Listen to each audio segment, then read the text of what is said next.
Usually when we think about the most powerful systems in the world, our minds kind of immediately go to the tangible things, like the things we can actually measure. Right, yeah, like global financial markets or, huge government institutions. Exactly. We think about markets moving trillions of dollars, or, I don't know, tech conglomerates hoarding our data to build algorithms. Because we are fundamentally conditioned to understand power as something physical, or at least structural in a very literal sense. Right. We want to be able to point to it on a map or see the server farm where it all lives. Yeah, but what if that is entirely just the surface layer? I mean, what if the most powerful systems in the world don't just control economies or Oh, institutions? this is a big question. Right. What if they actually govern something so intimate that you don't even realize it's a system at all?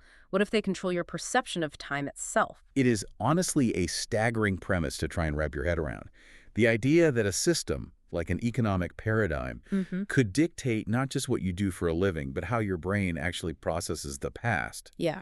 And crucially, whether you even have the cognitive architecture to imagine a different kind of future. It just fundamentally rewrites how we have to understand control. Mm.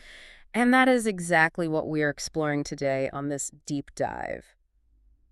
Welcome to Crisis in Perception, where we examine the systems shaping our world. Glad to be here. Today, we are looking at a really challenging, provocative book called Left-Wing Melancholia by the historian Enzo Traverso.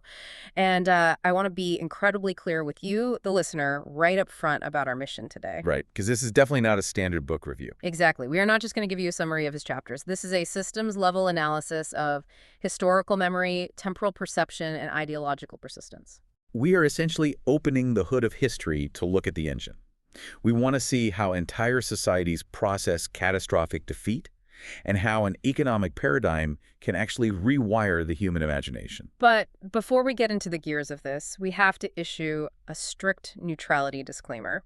We're going to be diving into some deeply polarized, politically charged concepts today. Very charged. Yeah. Marxism, neoliberalism, 20th century communism. I want to make it explicitly clear to you that neither of us here is taking a political side.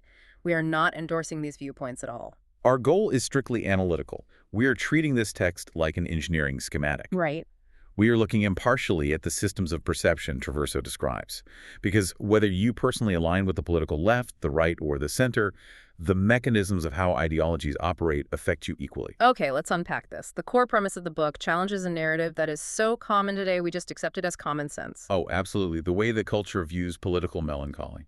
Yeah, usually when people talk about political melancholy, especially left-wing melancholy, it's just dismissed. It's treated as pure nostalgia or this stubborn, irrational refusal to move on from failed ideologies. The dominant narrative is basically like a stern parent. It says, the Cold War ended, the debate is over, stop living in the past and get with the program. Right, but Traverso introduces a much deeper structural claim. He argues that modern neoliberal systems actually maintain their stability partly by deliberately collapsing society's ability to imagine systemic alternatives. Yeah, the system essentially traps our entire culture inside an expanded permanent present. So the sadness people feel isn't just them clinging to a dead past. It's a reaction to the fact that the system itself has basically canceled the future. Precisely.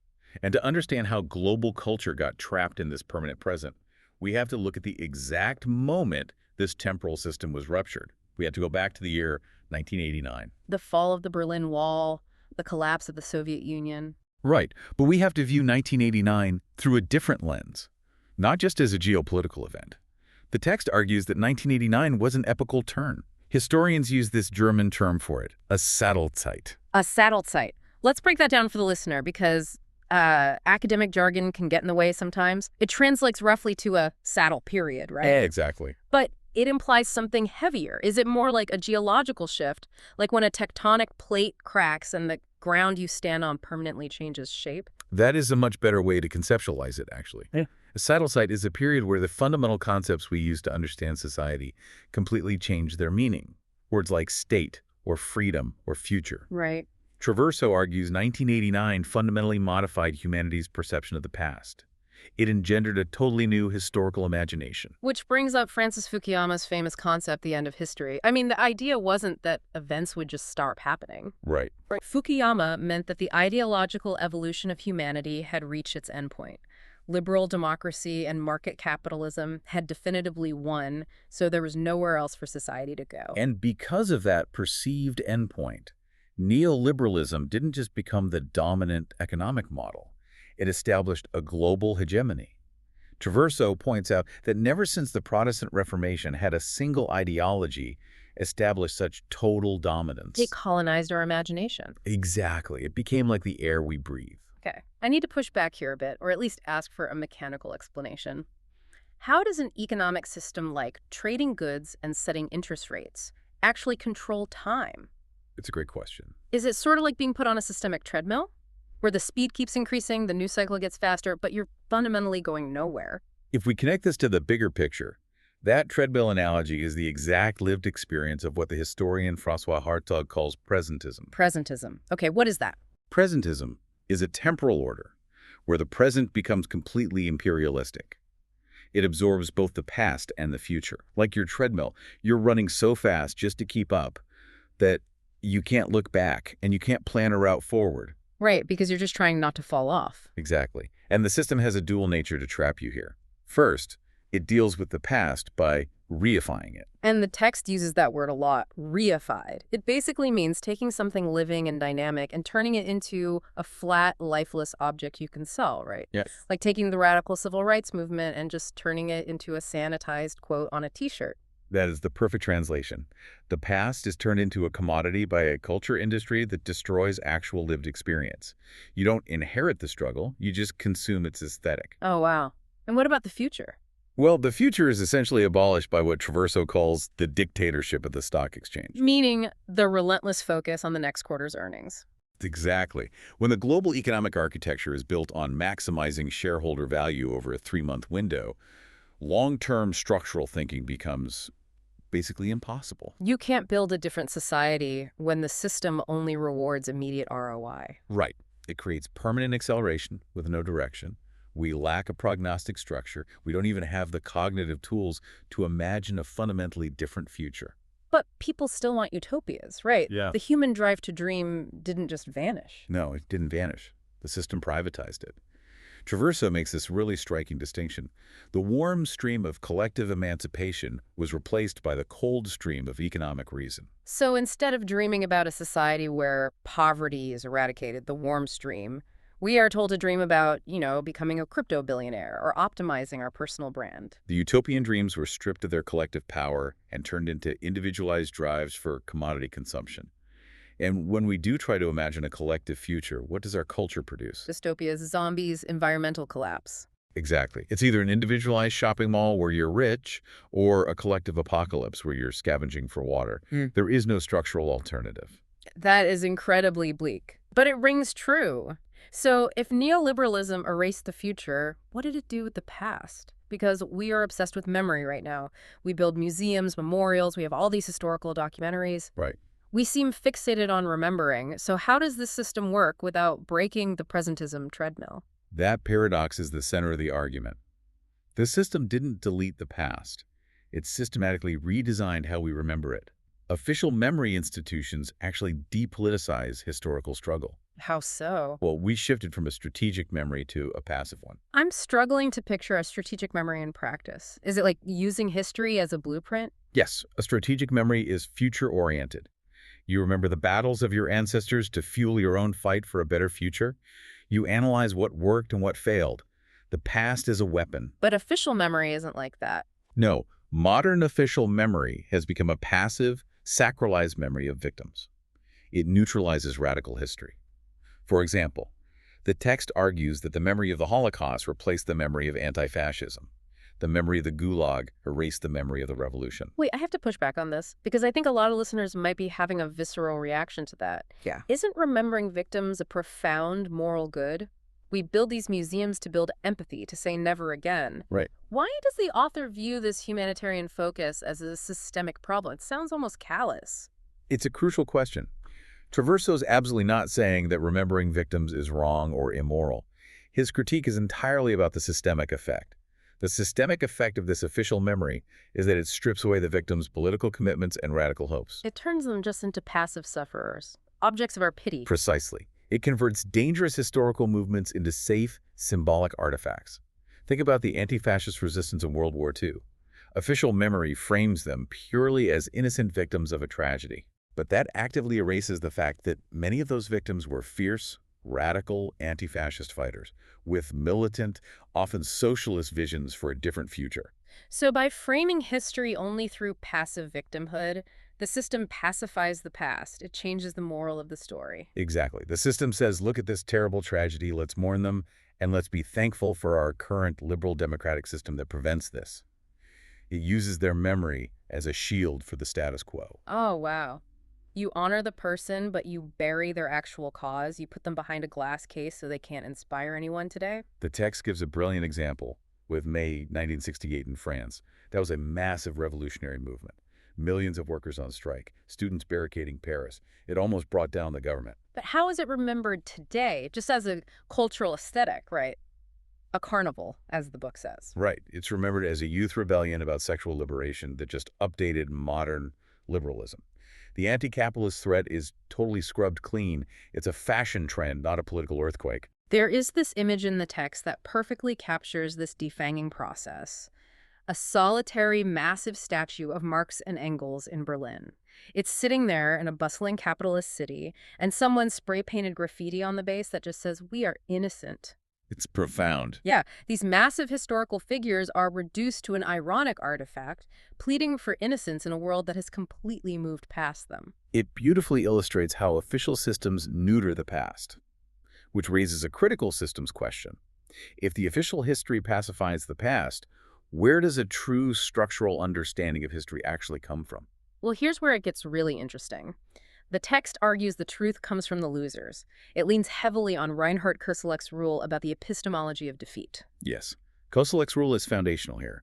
He states that history is made in the short run by victors, but in the long run, historical gains in knowledge stem from the vanquished. Let's dig into the mechanics of that. Why do the losers understand the system better than the winners? Think about it systemically. When you win, you don't question the system. If you become a billionaire, you don't analyze the flaws in market capitalism. You think the system perfectly rewarded your genius. Victors fall into apologetic, providential visions of the past. Providential meaning they think it was just destiny. Exactly. They tell a story where their victory was inevitable. They don't need to analyze the hidden mechanics. They become epistemologically lazy. But when you lose, you are forced to dissect exactly what hit you. Like a sports team that gets destroyed. They sit in a dark room watching the tape, analyzing every structural weakness in their defense. That is exactly it. The vanquished have to analyze the system that crushed them because their sheer survival depends on it. The winners just enjoy the world. The losers have to understand its blueprints. Which is why Traverso reclaims left-wing melancholia. He's saying it is not a depressive retreat, and he references Slavoj Žižek here, who makes a crucial distinction. Melancholy is an identification with a lack rather than a loss. That distinction between lack and loss is the skeleton key to the whole book. Can we break that down? What is the functional difference there? What's fascinating here is that a loss implies you had something tangible and it was taken away. Identifying with a loss would mean feeling genuine nostalgia for state socialism, like the actual Soviet bloc. Right. But left-wing melancholia is not nostalgia for Stalinism. It is an identification with a lack. It's almost like phantom limb syndrome. What do you mean? Like a person loses an arm, but their brain still feels the fingers. The society realizes a crucial part of its collective future, the promise of true equality, has been amputated. They aren't nostalgic for the bloody saw that cut it off. The pain is a reminder that the limb should be there. That is a phenomenal analogy. The melancholy comes from the agonizing gap between the beautiful emancipatory promise and the devastating reality of its failure. It's mourning the future that never arrived. And this epistemology of defeat has deep roots. Karl Marx analyzed this in 1852. He pointed out the difference between bourgeois revolutions and proletarian revolutions. Bourgeois revolutions run swiftly from success to success. Right. Yes, they are arrogant in their momentum. But proletarian revolutions constantly interrupt themselves.